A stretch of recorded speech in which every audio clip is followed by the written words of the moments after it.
Hello, it's time to read again.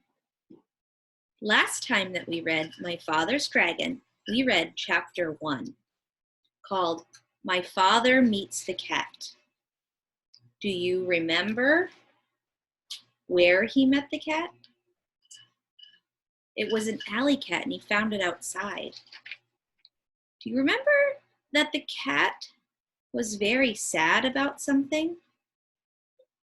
I remember reading that he saw something on Wild Island that made him want to weep or cry, but we haven't found out what it is yet. I also remember that the cat told the boy's father that he could give him a way to fly, but it wasn't an airplane. We're going to find out today what happens in chapter 2. My father runs away. This is a map of Wild Island. Remember the cat said that no one goes there? And here's a little picture of a boat with some dolphins. Let's read. Wild Island is practically cut in two by a very wide and muddy river, continued the cat. This river begins near one end of the island and flows into the ocean at the other. Can you see it? It starts here and it flows through the island. It's kind of like the island is divided into two pieces. Now the animals there are very lazy, and they used to hate having to go all the way around at the beginning of this river to get to the other side of the island. It made visiting inconvenient and mail delivery slow, particularly during the Christmas rush. Crocodiles could have carried passengers and mail across the river, but crocodiles are very moody and not the least bit dependable, and are always looking for something to eat. They don't care if the animals have to walk around the river, so that's just what the animals did for many years. They would have to walk all the way around just to get to the other side of the island. But what does all of this have to do with airplanes? Asked my father, who thought the cat was taking an awfully long time to explain. Be patient, Elmer, said the cat, and she went on with the story. Do you remember his name? Elmer Elevator. One day, about 4 months before I arrived on Wild Island, a baby dragon fell from a low-flying cloud onto the bank of the river. The bank of a river is like the edge of the river. So a dragon fell right on the edge of the river. He was too young to fly very well, and besides, he had bruised one wing quite badly, so he couldn't get back to his cloud. Here he is falling from his cloud. Poor guy. He bruised his wing. The animals found him soon afterwards, and everybody said, "Why, this is just exactly what we've needed all these years." They tied a big rope around his neck and waited for the wing to get well. This was going to end all their crossing the river troubles. "I've never seen a dragon," said my father, Did you see him? How big is he? Oh, yes, indeed, I saw the dragon. In fact, we became great friends, said the cat. I used to hide in the bushes and talk to him when nobody was around. He's not a very big dragon, about the size of a large black bear, although I imagine he's grown quite a bit since I left. He's got a long tail and yellow and blue stripes. His horn and eyes and the bottoms of his feet are bright red, and he has gold-colored wings.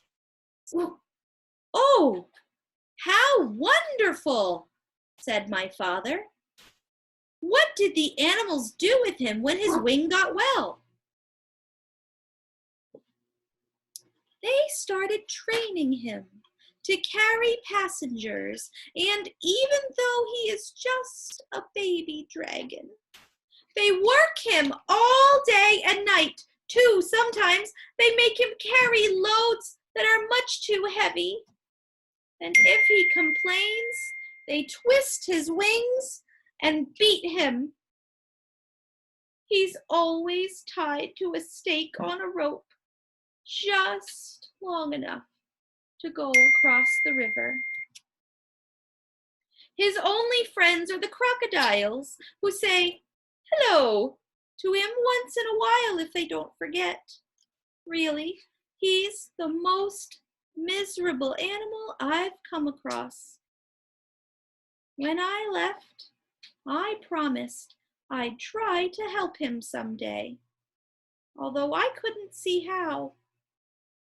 The rope around his neck is about the biggest, toughest rope you can imagine. With so many knots, it would take days to untie them all.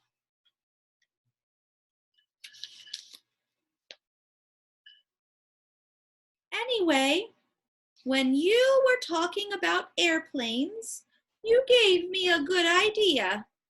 Now I'm quite sure that if you were able to rescue the dragon, which wouldn't be the least bit easy, he'd let you ride him most anywhere, provided you were nice to him, of course.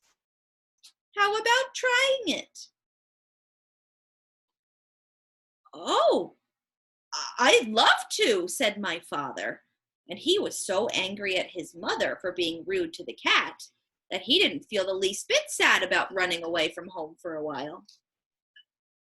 That afternoon, my father and the cat went down to the docks to see about ships going to the island of Tangerina. They found out that a ship would be sailing the next week. So right away, they started planning for the rescue of the dragon. The cat was a great help in suggesting things for my father to take with him, and she told him everything she knew about Wild Island. Of course, she was too old to go along. Everything had to be kept very secret. So when they found or bought anything to take on the trip, they hid it behind a rock in the park. The night before my father sailed, he borrowed his father's knapsack.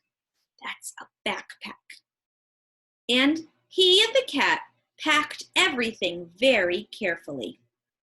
He took chewing gum, 24 pink lollipops, that's 12 and 12, so 24, a package of rubber bands, black rubber boots, a compass, a toothbrush, and a tube of toothpaste, 6 magnifying glasses, a very sharp jackknife, a comb and a hairbrush, 7 hair ribbons of different colors, an empty grain bag with a label saying cranberry, some clean clothes, and enough food to last my father while he was on the ship. He couldn't live on mice, so he took 25 peanut butter and jelly sandwiches and 6 apples, because that's all the apples he could find in the pantry.